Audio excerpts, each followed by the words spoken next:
Where is she? The company's going under. Hurry up. Come quickly. We can't do it without you. That one? We don't need her. I dumped her. Mwahahaha.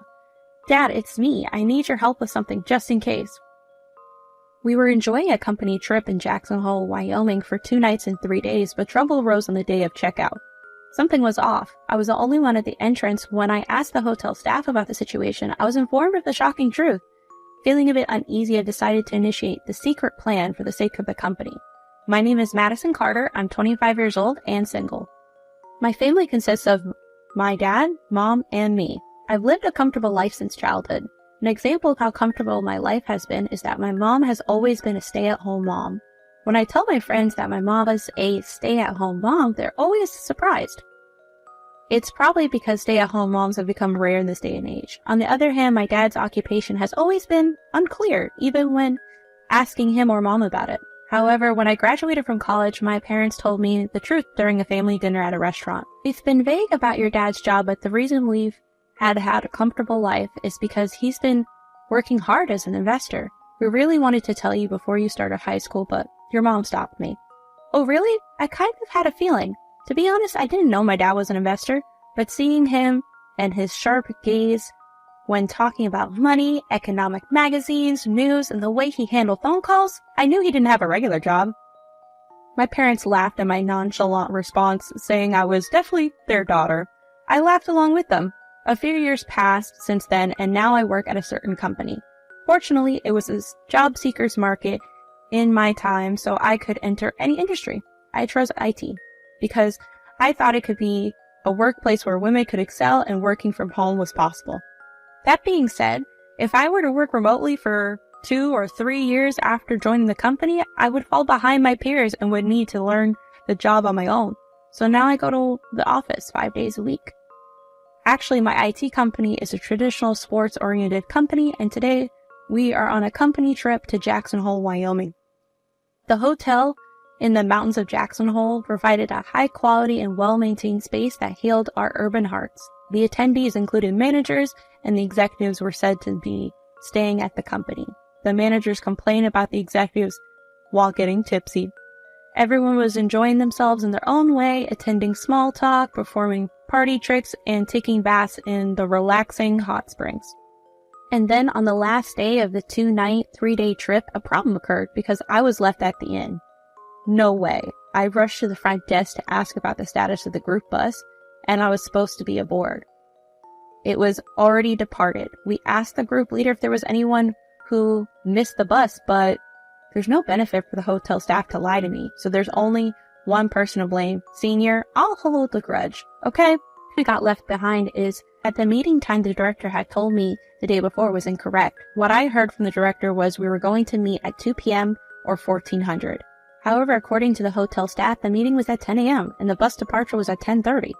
With no other choice, I decided to call my coworker, Leanne. After the phone rang for a while, an automatic message played. I'm currently unable to answer the call. Please leave a message after the beep. I called her 5 times. 5 out of the 5 times, it was the voicemail greeting on her phone. That means she's probably on the plane and unreachable for a few hours. This is quite a predicament. If I could have had my way, I'd be back by 1 p.m. tomorrow. The reason is I have to attend a company meeting. The president also told me that I must attend tomorrow's meeting. Speaking of which, I wonder if something's up since the president seems so worried. For now, I'll try calling the president next. After the beep. It was the same as Leanne, which was a problem. Just in case, I'll try calling the president one more time. After the beep. It wasn't a hallucination, so I reluctantly leave a message for the president. Mr. President, I apologize due to various circumstances I was left behind on the company trip. There's a chance I might not be able to attend the important meeting tomorrow. It's not my fault. There's nothing I can do. Normally, as a working adult, one should pay out of their own pocket to return. However, that's only when there's negligence on their part. In this case, I'm not at fault. In fact, I'm the one who got set up by my senior, and I want to complain a bit. Now, the problem is the senior who left me behind. I haven't done anything to upset him. That leaves either they simply dislike me or they don't like about me. The answer is probably both. But setting up a trap for me today with the meeting tomorrow, he's only strangling himself. The moment the president notices There'll be a major panic in the company. Honestly, I'm reluctant to rely on them for such a personal issue, but it might be better to take out all the insurance I can. And so I began calling the first person I registered in my phone's contacts. Hello? Dad? It's me, Madison.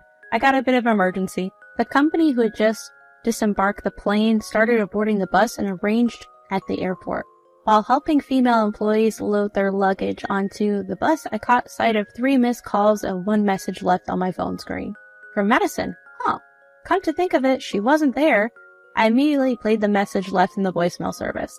Leanne, it's me, Madison. It looks like I was tricked by a senior and left at the hotel in Steamboat Springs.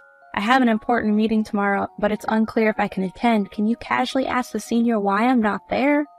Inwardly, I was puzzled. What the heck was going on? Besides that, despite having an important meeting, Madison seemed surprisingly calm. In fact, I'm more flustered than her upon receiving the news. Anyway, I need to find out why Madison was left behind before thinking of my own feelings. Since the senior had just come to the bus, I casually asked him. It seems like Madison's missing. Oh, her? We left her behind. She must be panicking at the hotel right now. Ha ha ha ha. Come on, is this person serious? Sure, he has been tough on Madison lately, but that's because his work quality is worse than hers. And he's laughing about it too? I want to get angry right now, but I try to stay calm and continue the conversation. Sir, Madison mentioned that she had an important meeting tomorrow. What meeting? Is it something I know about? At this point, I felt like our conversation wasn't going well. Could this be a big problem? Sir, I'll check with Madison right away. Senior seemed flustered by my hurry and hesitated with a small voice, their eyes darting around. I quickly took out my phone and called Madison in a quiet place. Hello, Madison? It turns out the senior was messing with you. I thought so. That's enough for me, thanks. Madison seemed pretty calm on the phone. To me, the important meeting is the priority. Are you okay for the important meeting? Oh, I've taken care of that. I had to rely on someone I'd rather not, but it's done. Madison's words were somewhat vague. I double-checked to make sure everything was okay. Are you really sure you're okay? Yeah, I'm fine, Madison said from the other end of the phone. I decided to believe her. I went back to my senior and shared what Madison and I had talked about. My senior seemed relieved and laughed with a strained expression. Meanwhile, Madison was enjoying a luxurious stay at the hotel in Jackson Hole where she was left behind. She had informed her coworker Leanne and left a message for the boss. He also reluctantly used the insurance she did not want to rely on. With all this done, there was nothing left for her to do. The only thing left was to get back at the senior who tricked her, and so she enjoyed her extravagant stay. She could charge the additional night to the company or even pay for it herself if necessary. She couldn't get through a day like this without enjoying herself. After going back and forth between the sauna, outdoor pool, and enjoying the heated stone lounge, it was time for dinner. Before her was fresh seafood from the Pacific and locally sourced vegetables and meat. The delicious flavors overwhelmed her, turning her worst day into the best one. Where are you right now? The boss's loud voice woke her from a morning phone call. I'm at Jackson Hole Hotel, where our company trip is. The boss understood her situation and instantly was silent for several minutes. Boss? Hello? Are you listening? No response. Maybe they're dumbstruck. Today's an important meeting. The company's rivals at stake. I just got a call from the bank saying they might stop our loan. As it turns out, the company had been struggling with cash flow recently. That's why today's meeting was crucial. The boss sounded frantic, even over the phone. Their face must be pale, even the hairless top of their head turning white. With this incident, they might even have to say goodbye to any remaining fuzz. Don't worry, we've taken necessary precautions. I assured the president, who seemed to find a glimmer of hope in my calm demeanor. We have insurance in place, so everything will be fine.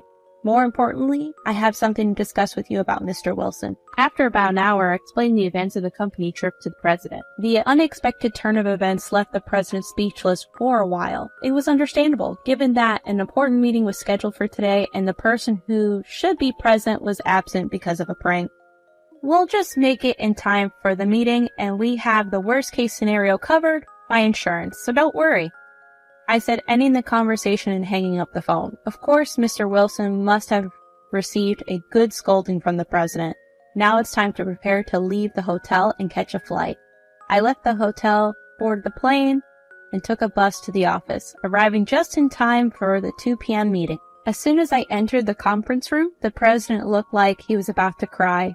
The other participants who had arrived early forced a smile. But the truth was, even if I had been late, today's meeting would have been successful.